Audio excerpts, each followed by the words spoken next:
जय जगन्नाथ केमिति अच्छे आपण माने मु स्नेहा स्नेहास डेली लाइफ को आपण मानको स्वागत। आपण माने एटी देखि पारथुवे ए दही कड़ी रेसिपी म आज करूची। ए दही कड़ीटा ना बहुत टेस्ट। आपण मान जो मानको भात खाइबा को इच्छा नथिबो ना से रेसिपी देखला माने निश्चय भात खाइबे। ए रेसिपीटा एते टेस्ट लागे। चलंतु आमे बे दही कड़ी रेसिपी बनैबा। ता पई मु प्रथमे ओडे जो पकुड़ीटा पकई से पकुड़ी पई फास्ट कोन को छोट छोट कटा पियाज और कंचा लंका बेसन ताको पकई केमति भल लागी मिसे दे। मु पियाज काटला देखि पारनी एमति काटिके आके मिसे देछि। केवल पियाज कंचा लंका आउ बेसन अल्प पकईची। तापर मु भूषण पत्र पकईली।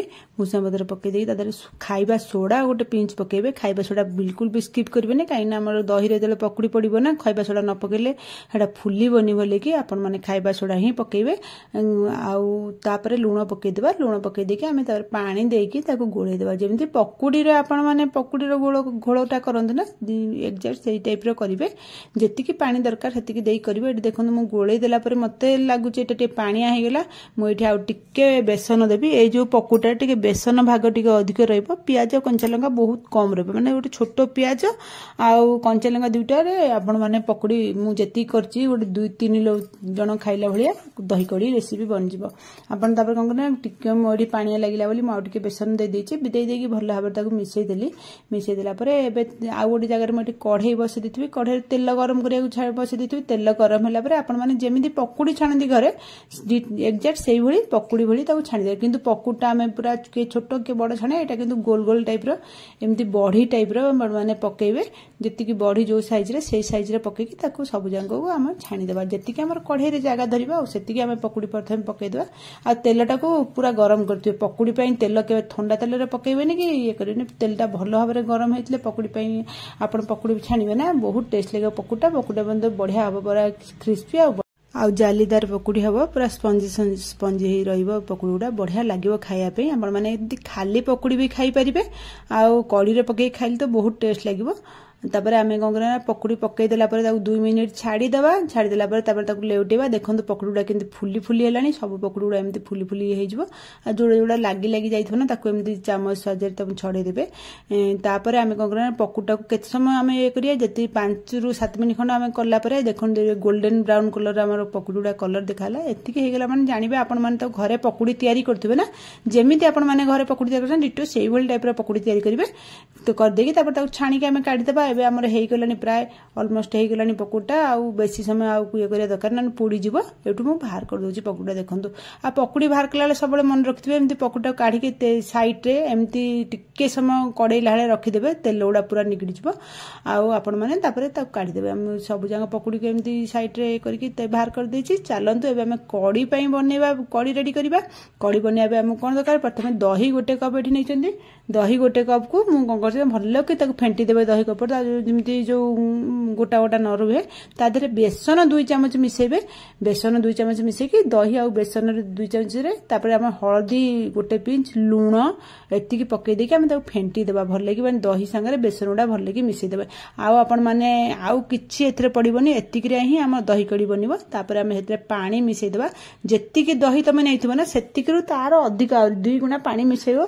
आमे मोर छोटो गिनाटा नैछि। आपण माने एकाथरे गोटे बड़ जगह रे भी दही फेंटुछन ताले एकाथरे डबल पानी नहीं जाओ। माने गोटे कप दही रे 3 कप खंड पानी पकई देबे। गोलेकी ताको साइड रख देबे। तापर हम एठी गोटे कढ़ई बसै देछे। से कढ़ई रे रिफाइन तेल टिके पकई देबा। अल्प टिके तेल पकेबा। एथरे बेसी तेल दरकार ही नै। तापर तेल गरम होला परे कंचा लंका फाळ करके 2टा पकई देबा। सोरिष पकई देबा। सोरिष फुटी आइला लका हम भुसुआ पत्रटा पकई देबा। भुसुआ पत्र पकई दे टिके भाजी देबा। जिंदी भुसुआ पत्रटा माने स्मेल आसीबो। भलो स्मेल पळे आसीबो।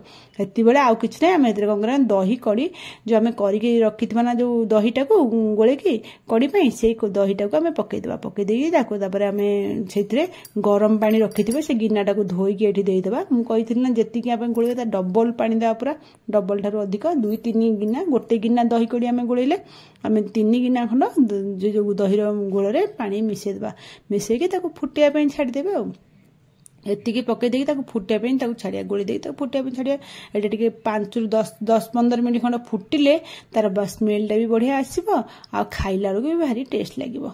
तापर आम ए फुटिया छाड़े देखो फुटिलाणी एमती फुटी आसो गैस को मीडियम फ्लेम रखिए बिल्कुल हाई करेंगे ना उतुरिकी गैस उपर सबू जाक पड़ज आपणकर भी काम बेसी बढ़ीज से जमार गैस हाई करेंगे मीडियम गैस रखिक आपण मैंने फुटेबे मीडियम गैस फुटला बेलू फुटी आसला बेलू आम से कौन लंका गुंड गोटे अधा चामच दबा कहीं आम दही कोटा राग राग न लगे खाइबा भल टेस्ट लगभग तापर मुझे रसुण 5-6 कला खंड रखी रसुण टाक जमा स्किप करेंगे रसुण पकेले ही स्मेलटा बहुत बढ़िया आसो रसुण टाक छेची देकी आम से पकईदे पकईदे रसुण टाक आउ 5 ରୁ 7 मिनट खंड गोटे भल लगे आम फुटेदे फुटेदे से रसुण फ्लेवर आ ये सब मिसीज दही कोटा बहुत बढ़िया स्मेल आसो से टाइम आप चीनी टे आम कहीं दहीटा पकईचे ना दहीर खट्टा बालांस करने खट्टा और लुणर बालांस ठीक रखापी चीनी टिके पकईदे पकईदे गोलेदे तापर आम जो पकुड़ी गुड़ा छाणिकी रखी ना से पकुड़ी गुड़ा पकईदे पकईदे भल भाव में गोलेदे गोलेदे आउ 1 ରୁ 2 मिनिट बेसी समय बिल्कुल भी फुटेबे 1 मिनिट खाली हाई फ्लेम रखी फुटेदेवे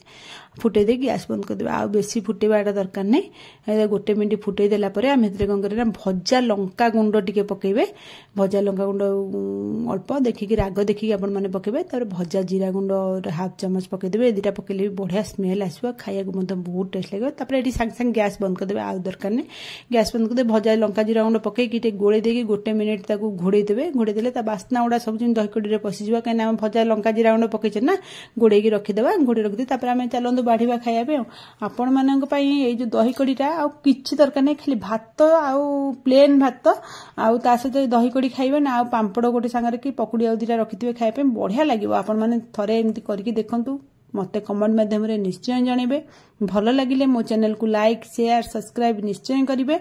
आजिर टिप्स आपण मैंने जितेबाला दही कड़ी पकुड़ी छाणुचन ना हेतरे अल्प टिके गोटे पिंच हम खाइबा सोडा मिसई दिंतु देखिए दही कड़ीटा परफेक्ट दही कड़ी हम खाइबा को बहुत टेस्ट लगे। रोहुची जय जगन्नाथ।